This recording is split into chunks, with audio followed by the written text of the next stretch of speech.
गृह मंत्री के साथ आप बातचीत सुन रहे थे नक्सलियों की। नक्सली अपने साथ 4 ऑटोमेटिक और इसके साथ ही देशी हथियारों के साथ लौटे हैं। इस दौरान एनडीटीवी की टीम ने सरेंडर करने से पहले नक्सलियों से खास बातचीत की है। सुनिए आप। बीते दिनों उड़ीसा के एक स्टेट कमेटी के द्वारा, एक डिवीजन के द्वारा एक पत्र लिखा गया छत्तीसगढ़ के गृह मंत्री विजय शर्मा को, जिसमें उन्होंने कहा कि उनकी टीम 2 हिस्सों में है और कुछ दिनों में वो वापस मुख्य धारा में लौटना चाहती है। लगातार सरकार के द्वारा कोशिशें की जा रही थी कि सुरक्षित इन्हें वापस मुख्य धारा में लाया जाए और इसके लिए हर कोई अपने स्तर पर प्रयास कर रहा था। एनडीटीवी की टीम भी बीते 4 दिनों से यहीं पर थी और कोशिश कर रही थी कि कैसे इन्हें वापस सुरक्षित लाया जाए और उसमें आखिरकार आज सभी को सफलता मिली। विकास दादा हैं और उनके साथ कुल 14 उनके अन्य साथी हैं। ऐसे 15 माओवादी हैं जो वापस लौट कर आए हैं। इसमें 9 महिलाएं हैं और बाकी के 6 पुरुष हैं। तो विकास दादा से बात करते हैं। दादा, किस तरह से आप लोगों के मन में ये बात आई कि अब वापस लौटना चाहिए और मुख्य धारा में जुड़ना चाहिए? मतलब पूरा पार्टी नुकसान हो रहा है ना। लगभग हर जगह में ज़्यादा से ज़्यादा शहादत हो गई और कुछ लोग मुख्य धारा में जुड़ गए। बहुत कम लोग ही बचे हैं, इसलिए हम आखिर तक देखेंगे करके देखे थे अभी तक, लेकिन आखिरी में हम भी निर्णय लिया। अभी तो वैसे रह करके जंगल में ये आंदोलन चलाने का परिस्थिति नहीं है, इस कारण से हम जुड़ने के लिए सोचे। अब आगे क्या करेंगे दादा, क्या सोचें? वही संविधान का दायरे में जनता के लिए सेवा करेंगे। अच्छा, आप लोगों ने 3 शर्त भी रखी थी उस पत्र में, क्या उसको माना विजय शर्मा जी ने? हाँ, उनका संदेश भी बोले हैं ना। अच्छा, माने। क्या क्या शर्त थी वो 3 आपने जो लिखा था, एक बार आप बता दें अगर तो। मतलब हम हथियार छोड़ने से, ये रास्ता को त्यागने से हमारा पार्टी के ऊपर प्रतिबंध हटा के उसको एक राजनीतिक पार्टी का दर्जा देगा।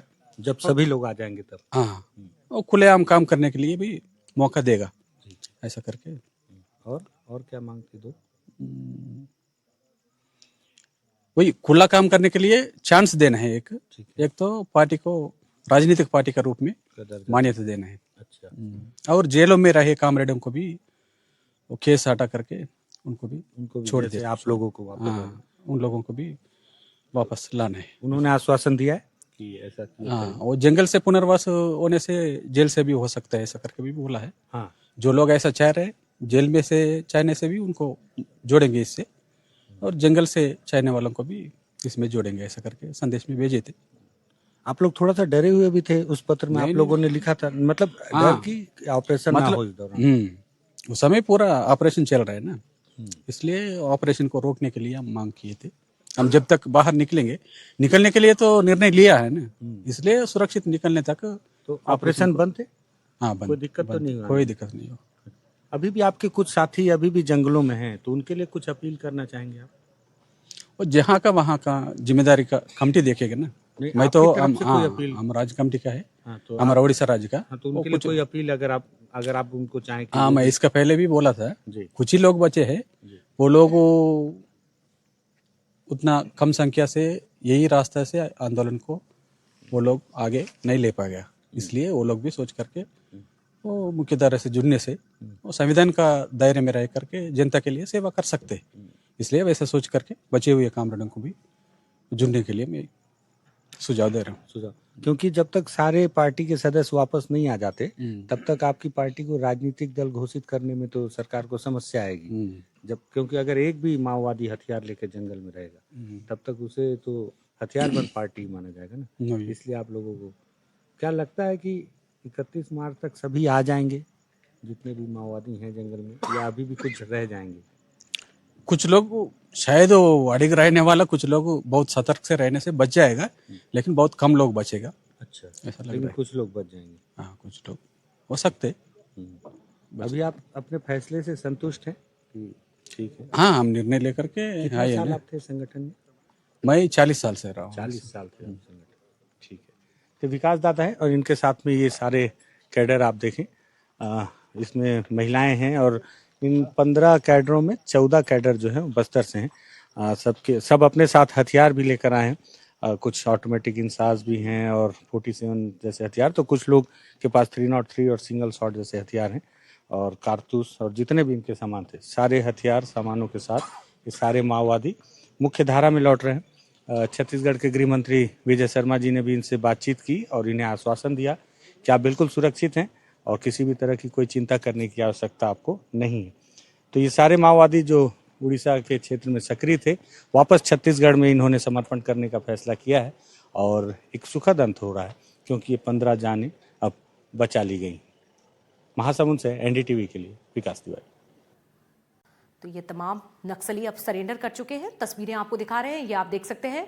देर रात पहुंचे और मुख्य धारा का रास्ता अपना चुके हैं। तमाम जो हाथों में हथियार हुआ करते थे, उन हथियारों को जो है प्रशासन के समक्ष रख दिया है और नई नीयत के तहत अपनी पहचान को बदल दिया है। मुख्य धारा का रास्ता भी अपना दिया है। तो ये तमाम तस्वीरें इस वक्त आपको दिखा रहे हैं। 15 नक्सलियों का आंकड़ा है। ये तमाम वो नक्सली हैं जो सालों से देखिए नक्सलवाद की सोच से बने रहे और लगातार नुकसान पहुंचाते रहे, लेकिन अब समय ऐसा बदला कि सरकार की योजनाओं का असर देखा जा रहा है और अब ये तमाम नक्सली अपनी पहचान को, अपनी नीयत को बदलते हुए मुख्य धारा का रास्ता अपना चुके हैं। देख सकते हैं आप ये चेहरे वही हैं। ये तमाम वही महिलाएं हैं जो नक्सलवाद से जुड़ी हुई थी, लेकिन अब देर रात थाने में पहुंचकर सरेंडर कर दिया है। महासमुंद में ये बड़ी सफलता के तौर पर देखा जा रहा है। तस्वीरें आपको दिखा रहे हैं। देखिए तमाम नक्सली इकट्ठा होकर पहुंचे। बीबीएम कमेटी के नक्सलियों का ये सरेंडर है। हाथों में हथियार हुआ करते थे, लेकिन ये हथियार प्रशासन के सामने सौंप दिए हैं। और सरेंडर से पहले संवाददाता विकास तिवारी ने नक्सलियों की गृह मंत्री विजय शर्मा से फोन पर बातचीत भी करवाई और आश्वासन भी दिलवाया। सुनिए आप। हेलो भैया, हाँ भाई, ये विकास दादा बात करेंगे आपसे। लो, बात कीजिए गृह मंत्री जी। हेलो शर्मा जी। विकास जी कैसे हैं आप? हाँ ठीक है सर, आप कैसे हैं? बिल्कुल ठीक हूँ, बिल्कुल ठीक हूँ। आपकी प्रतीक्षा में हूँ भाई। हाँ हाँ, कल निकलेंगे ना आ सुबह? जाइए। हाँ हाँ कल आ जाइए, सुबह शीघ्र आ जाइए हाँ हाँ और एकदम निश्चिंत होकर आइए, बिना किसी मन में बात को रखे आइए। हाँ आप मैं कल तो साथ में सतीश जी वगैरह सब आपके हाँ रुपेश जो है हाँ हाँ वो आए थे रायपुर में। मेरे घर पर भोजन रहा सब लोगों का, 100-125 लोगों का। हाँ हाँ हाँ। हाँ? अच्छा, अभी रणनीति दिखा भी देंगे आपको। फिर सारे लोग विधानसभा भी देखने गए थे, सारे पुनर्वासित हैं हमारे। हाँ हाँ छत्तीसगढ़ में पुनर्वास बहुत माने अच्छे ढंग से और बहुत स्पष्टता के साथ, भाव भी हमारा स्पष्ट है, वैसे हो रहा है ना। हाँ हाँ, और बिल्कुल समय अब उपयुक्त है, वापस आइए।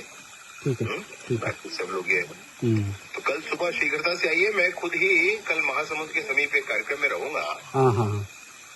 तो कितने बजे तक पहुंच जाएंगे महासमुंद?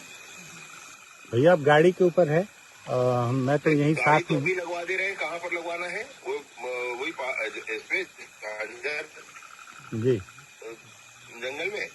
नहीं नहीं, वो एक गिर्रे के पास एक गांव है। गांव के किनारे में खेत है, वहीं पे हैं अभी हम लोग। 15 लोग हैं पूरे? हाँ 15 हथियार है ना? हाँ है, सब सारे हथियार हैं, सारी हथियार के साथ आए हैं। कितने हैं AK-47? ओ 4 है सर, 4 है ना? तीन एक। रखिए, मैं बस अभी बोलता हूँ, बस लगा देंगे। अभी गाड़ी मंगवाना है कि सुबह निकलना है, कैसे करना है? सुबह निकलेंगे सर, अभी रात को निकलना ठीक है। हाँ हाँ रात को ही आ जाइए ना। देखिए शुभ काम जल्दी करना चाहिए। अच्छा ठीक है। तो करके कोई मतलब नहीं। जब आप लोग सब क्लियर है, सब आ ही जा रहे हैं, तो आप आ जाओ, रात को आराम से रहो भाई इधर। अच्छा ठीक है, भेजने से हो जाएगा। ये अरतोंडा नाम का गांव है भैया, अरतुंडा गांव के किनारे में हैं हम लोग। अरतोंडा गांव में भेजने से होगा। हाँ। जी जी। एक मिनट ना, अरतुंडा गाँव है, हाँ। हमारा जिला यही है। हाँ हाँ, अपने महासमुंद है। गिर्रा से कितने किलोमीटर? हाँ 4 किलोमीटर। हाँ गिर रहा, वो मैं बता दूंगा लोकेशन में बता दूंगा। ठीक है, मैं अमर को भी, आनंद को भी बोलता हूँ, बात करेगा। हाँ और गाड़ी के लिए भी बोलता हूँ तुरंत ही। आप आ जाइए, रात में आ जाइए, समाप्त करिए। अच्छा ठीक है। तो गृह मंत्री के साथ आप बातचीत सुन रहे थे नक्सलियों की। नक्सली अपने साथ